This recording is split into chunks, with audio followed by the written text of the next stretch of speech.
Sir, thank you very much for this opportunity, but it pains my heart to see all the empty benches. You know why it's empty, but I had to come back because I didn't want West Bengal, the opposition, and the Trinamool Congress to go unrepresented.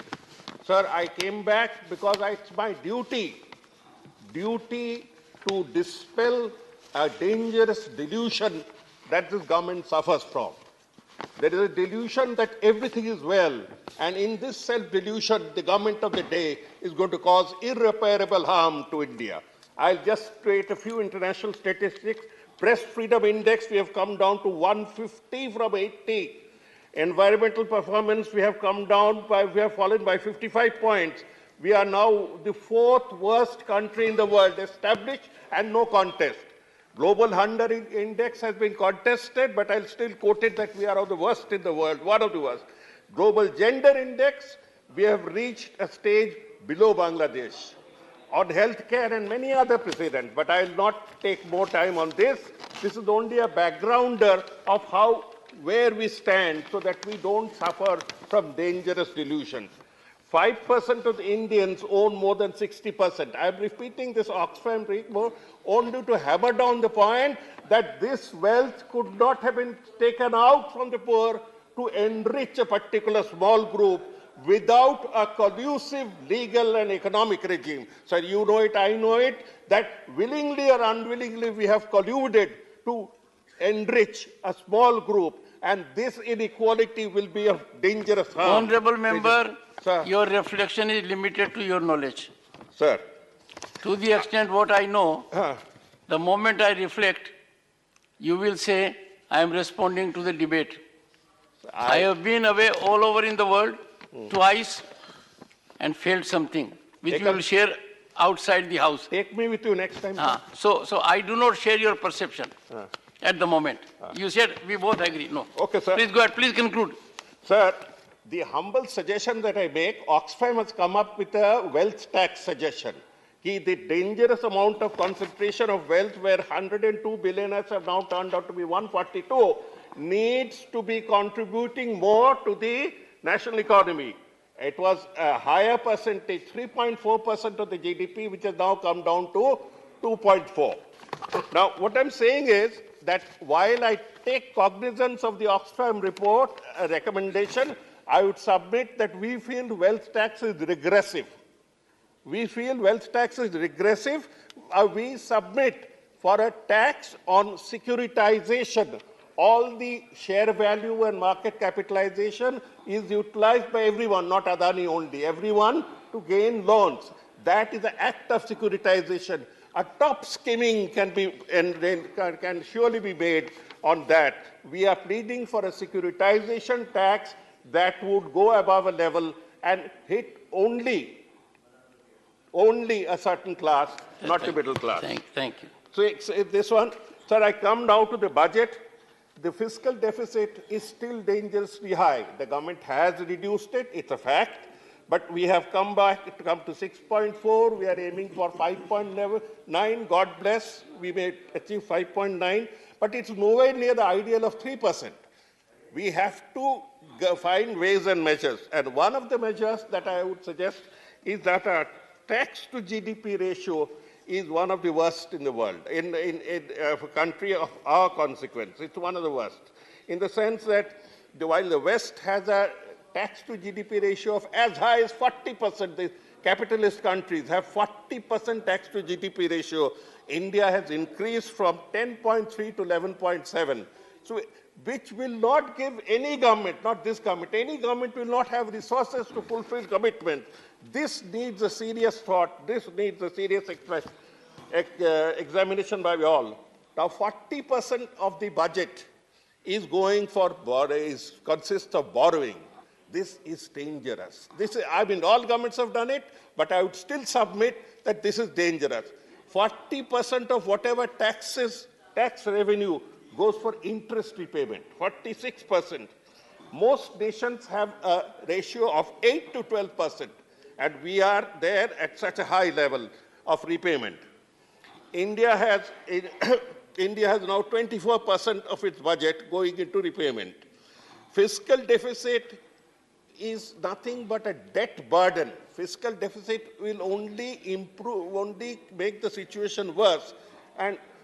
But added to the fiscal deficit, the root problem of it all, sir, is a current account deficit. $100 billion is our deficit with China. And all the Indians who said repatriation constitute that 100 billion. Where will we get the resources from? Another point is that this government has stressed on capital expenditure. 2 comments only.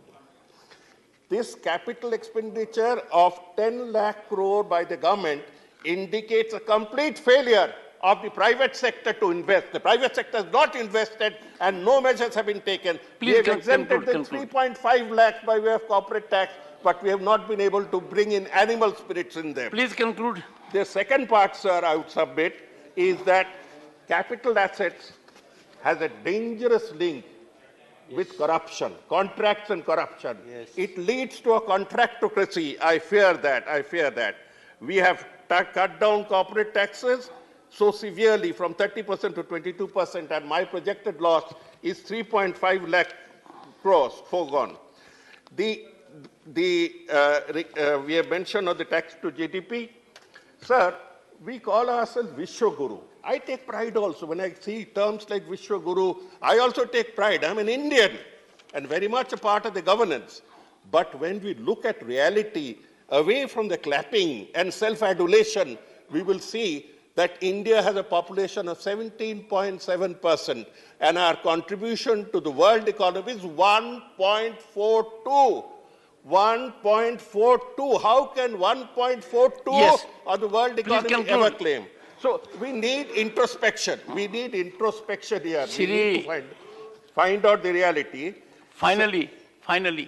Sir, 17.7% contributing to just 1.42%.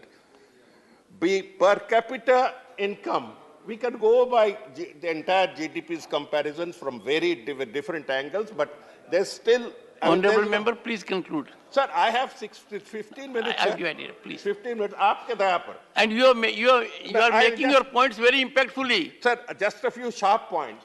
Sir, I made a calculation. We submitted it on the press, on the media, and I've sent a copy to the finance minister, to the MOS Finance, to verify the figures that I'm mentioning now in the House as a matter of record. Thank you. In the last 8 years, the total NPA has been 65.5 lakh crores.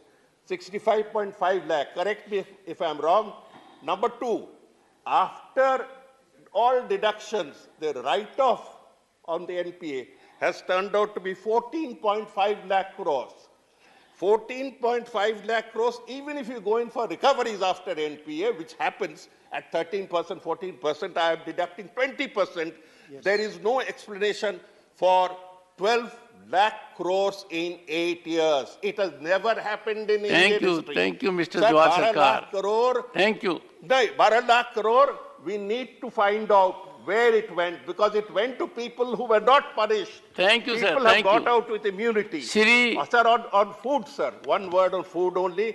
On food, I would submit that while the government has got into this system of providing free food, and I don't think any government can take it away, but this left-handed compliment that it has paid this year is a reduction of from 2.8 lakh crores to 1.9 lakh crores. That means almost 1 lakh crores saved by the government. So what does saved by the government mean? It means a poor who don't get free food will now have to go to the market and buy it. Thank you. 3 rupiah ka chawal, 3 rupiah ka jagah, 30 rupiah.